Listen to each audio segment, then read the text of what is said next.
Hey guys, welcome to my YouTube studio, i.e. my bedroom. Join me. We're gonna sit down and chat about homeschool stuff. Why am I here on YouTube? Why are you here watching me?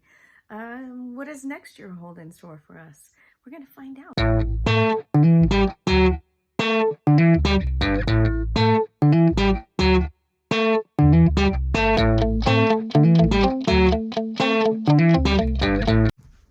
Hi guys, I'm Shannon from the Hip Home Life, book sniffer, coffee drinker, procrastinator, and apparently YouTuber.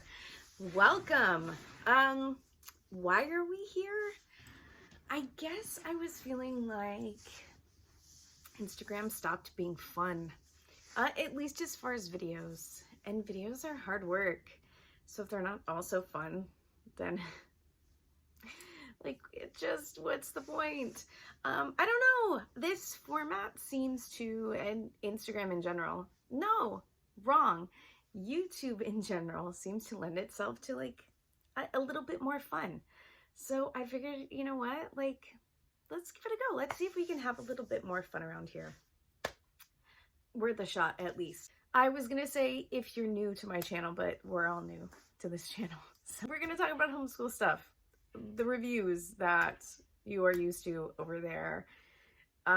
Some book stuff. I'm getting some books sent to me that are really interesting and seem like they would be really fun to talk about in a video format. So I'm going to bring some of those here to you as well. And I don't even know what. We'll just see as we go along. So for today, I wanted to talk to you a little bit about how we're finishing up this school year and some of my loose plans for the next school year. But I'm excited about the part of what we're doing, and I did want to share that with you guys. I want to talk about it a little bit. So we are finishing up this school year. That was loud.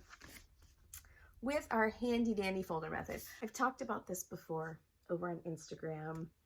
It was inspired by Tanya from Project Happy Home, as well as one of the workbooks that I just added into it. This daily paragraph editing. Again, Tanya from Project Happy Home introduced me to this. I think she's the one that said it kind of made her kids feel like they were playing detective, and they really liked that. And that's kind of the way I went into it and approached it with my kiddos, and they took to it right away. If you're familiar at all with Julie Bogart's philosophies from Brave Writer, she feels that it's really important to have your kids correct other people's work when they're learning grammar and punctuation and things like that, to have them edit other work so that you don't take the wind out of their sails, so to speak, in overcorrecting their work, because that can have a tendency to limit their creativity, limit their voice. And so that's why I wanted to grab this, so they could learn some of those editing skills, really kind of dial in some of those concepts, you know, making sure that they've got capitals and punctuation and things like that, but not necessarily where it's going to make them feel like they're messing up in their own writing. So we really like it. Because I'm extra, it comes with this sheet that has the common proofreading marks and then examples. And then it also has this editing checklist, so they can kind of go down and see some common editing mistakes or things that get left out. And I laminated both of these so that they can keep these next to them when they're going through their work for the week. And basically there's just a paragraph a day, and they go in and they look for mistakes. And then they can correct it themselves too, because it will have here how many mistakes they're looking for. So we usually cover that up. They look here and they can see if they caught everything.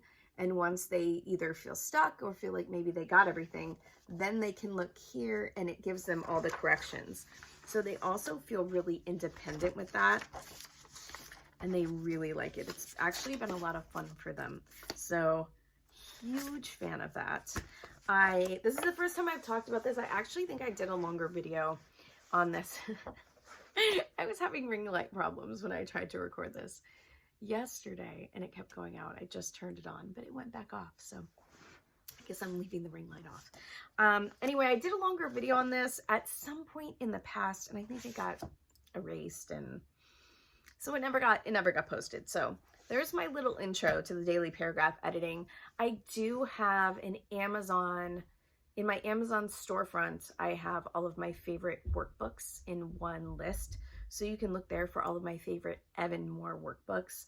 I do have videos on them on Instagram.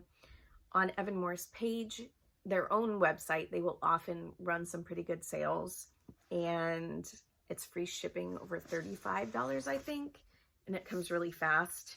They also have a teacher file box. If you have multiple kids, or you're like me and you use like 10 different workbooks, it probably would have been cheaper for me just to buy the file box at this point, because then you have access to like every workbook in every grade level. Not every workbook, but most of them. So that is something that is worth checking into if you are obsessed. We do, because we also use, let me tell you what's in here. We use the Daily Science. I love these for folder work, just because the way they're laid out. They're laid out in a way that really lends itself to a page a day. It builds up. There's a theme for each week. So they are wonderful for that. And then our other favorite, I have talked about this multiple times, is the Spell and Write. It really covers spelling, but it covers grammar. It covers some creative writing. And that one is always, we just finished up a grammar and punctuation, and I like that one as well, but Spell and Write is where it's at for me. And then we have handwriting and math, which for my older kiddo is Beast, and for my younger kiddo is Math Mammoth, which goes right into the folder. I was having a little bit of that freak out. I think I mentioned this on Instagram. Like, oh my God, I have an upcoming 6th grader, an upcoming 4th grader, and they're behind, and we don't write enough. And I was like panicking. And it's a challenge. My younger child has some dysgraphia, I believe, that goes along with his ADHD. And so writing is challenging for him, the actual physical act of writing. So it's a balancing act of knowing where to push and where to back off so that he doesn't get overly frustrated and hate it. And I am going to be adding some Night Zookeeper back in for him. I'm going to put a link, I think I can do that on here, to my review. It's not for everybody, but my kids really enjoy it. And it's a great to introduce them to writing online and typing, which for my younger child might end up working really well. My older kiddo, there was a sheet in last week's work, and he was like, do I really have to write this whole thing? That's my 11-year-old impression. And I was like, yeah, because dude, you're going into 6th grade and I need to know that you actually can write. And so he grumbled about it a little bit, but he ended up writing a whole page, and he used like a bunch of really, he's a huge reader, like a huge reader. And so it comes out, he uses amazing descriptive words. He writes really well when he wants to. So it was reassuring to me. And I think sometimes we just need that. Like, can you just write so that I know you can do it and that I'm not actually failing you? And then they do, and you're like, oh yeah. He also brought me his tablet. He was reading, we've been getting a lot of books online because he can go through like an entire series of novels in a week. But he brought me his tablet, and he was like, Mom, they made a mistake. There should be a comma in this sentence. And I was like, okay. Oh my gosh, excuse me. So he showed it to me, and he was right. There was a typo. It was missing a comma. And just the fact that he caught that, you know, we don't do a really intensive phonics program. You know, we do Brave Writer, we do these workbooks, and sometimes I feel like that isn't enough based on what I see other people doing, and then they come to me with stuff like that, and I'm like, oh, yeah, it is enough. Like, just why we do that. I do think reading a lot has a big part of that as well, though, because you do pick up a lot of that stuff, you know, structure and language and vocabulary and stuff like that. So that combination works well, and I'm trying not to second guess myself too much. Kiddo in the back. Yeah, so that's how we're finishing out the year. We are going to be doing some summer work because we just need to. As far as next year, I did want to talk about this a little bit because it's something I've been thinking a lot about as we ended up this school year, and oh my goodness, I can't stop. And I felt just kind of unsatisfied with where we were. And I realized that part of the reason I homeschool is to have freedom to school in this rich, engaging, in-depth way. And the way that we've been doing it is maybe not exactly that, right? You know, we make it fun when we can, but I have an entire closet full. I took some video. I might, I'll stick that in here so you can see. So yeah, this is what I've got. Okay, this lighting is going to be terrible, but I'm going to show you the reason that I want to, I'm in a dark closet, kits upon kits upon kits. Don't judge me for my kids' closet because I'm getting a bookshelf for downstairs in like 2 days. So I have all these kits from when we used a charter school. I have science kits and nature kits, you know, and things like owl pellets and things that we have not gotten to because, you know, we're slogging through curriculum for the sake of like being able to say that we did it, right? And we have all this fun hands-on stuff, and it's just sitting in the closet. Now I want to get it out of the closet, first of all. But I want to use it. I bought it because it was stuff that I thought would be engaging, and that's why we're here, right? Like we're here to do things in a way that's a little bit different. I especially was thinking about this a lot in terms of history, and I was having this conversation with a friend recently, because we didn't go into, you know, we started with ancients. I cannot stop yawning. Oh my gosh. Whew. We started with ancients, and then we didn't go into medieval because even with good curriculums, you know, Curiosity Chronicles is amazing, but I felt like it was just a lot of cramming info, dates and names and things that they were never going to remember. And I'm kind of at the point now where I don't want to cover stuff just to be able to say that we covered it. Does that make sense? Like, I don't want to just check boxes off and say, well, yeah, we finished this curriculum, or yes, we went to ancients and then we covered medieval and then we covered this, because if they're not going to retain it, if it doesn't have meaning to them, if it's not rich and engaging and encompassing, like, what am I doing here? Do you know what I mean? And I feel like this has been a progression of deschooling myself throughout the years. We've been doing this for a long time now. It's been a process of deschooling myself, and also just getting brave enough to maybe really go out on my own and not use a set curriculum. Last year was the first year that we were fully on, or this year was the first year that we were fully on our own, and not tied to a charter school. I don't know what it's going to be. Not tied to a charter school of sorts. And even with that, I still kind of felt like I was doing things the same way this year. And I want it to be different next year. You know, we are not looking at going into public school. And if that did end up happening somewhere down the road, then we would adjust for that. But I don't want to base their schooling and the environment and the things that we could be doing based on like, well, in public school in this year, they would be learning this and they would be learning this. So those are the things that we should be learning. Like, no, I don't want to base it on that anymore.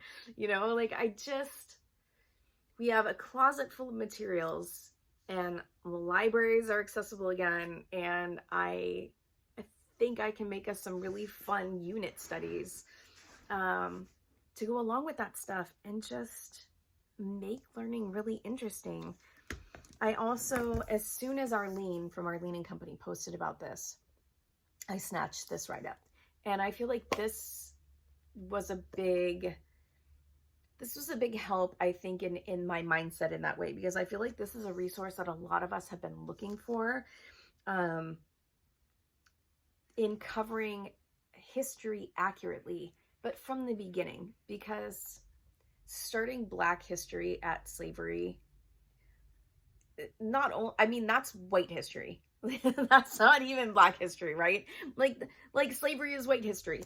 So this is an encompassing with an incredible list of contributors, and it literally starts at I was gonna read you Africa, the mother of humanity, is where this book starts, right? Like, so history from the beginning, where you're telling, you know, where everybody comes from Africa, and the kings and the queens and all that rich, amazing history before you get to the part where, you know, we messed it up, right?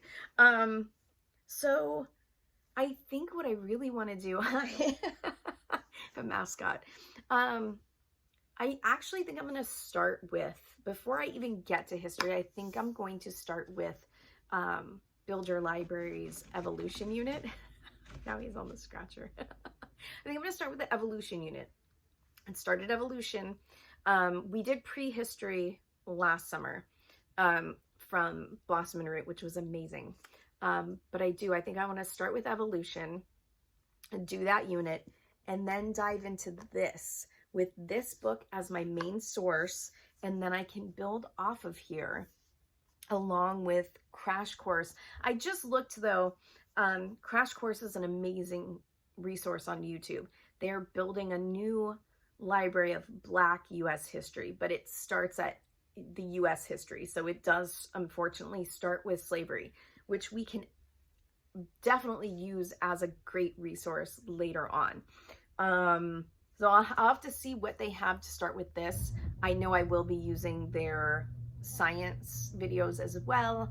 We do find them really interesting and engaging. So I found resources that I'm excited about, I think, for the first time, that I feel like will allow us to go a little bit deeper than we have before and not be constrained by, you know, these ideas that, well, you know, we should be doing this curriculum and it's 4th grade, so that'll work. You know, we can school it up and down for the 5th grader and the 3rd grader, and then we'll move to the next curriculum the next year. And don't get me wrong, like, that is wonderful, and there are wonderful curriculum. I usually say curriculums. There's wonderful curricula out there, and I'm more than happy to share them always. But I feel like we need something different next year, and I'm excited to try it, see where it goes. I know I will have to be a lot more, I'm going to have to be a lot more organized. I'm going to have to pre-plan a lot more, make sure I'm, you know, requesting the books from the library. My planner, I think, is going to be, you know, a lot heavier used next year, but I think at this point I am up for the challenge. We're going to do that.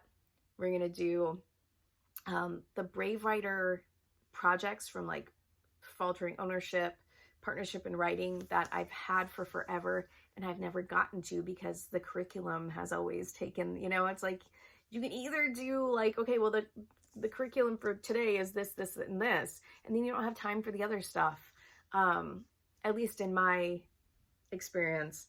And I want to get to that deeper stuff this year. So we're going to use the writing projects. We're going to dive deep into stuff. We're going to basically follow rabbit trails for the whole year, and because we can, right? Like that's why we're here. I know that last year just didn't work for us. It didn't work for me. Did not feel like a successful homeschool year. So I'm going to mix it up, and we're going to see what we can do with that. So anyway, I just really wanted to talk about this. I was really excited to talk about my plans for next year. There are resources for everything in my Amazon list and in my bio. I think I can put links down below. If you have any questions, drop them below. Like I said, let me know how this year felt for you guys. Are you finishing strong? Are you finishing? Are you not finishing? Let me know. Let me know what you thought about my first YouTube video. I'm happy to be here. Like I said, I think it's going to be fun. So make sure you subscribe. Make sure you hit that notification bell, because who knows what I'll be posting and when I'll be posting it, but I'm excited to try to bring some fun stuff here for you guys. So yeah, make sure you subscribe, and I will see you on the next one.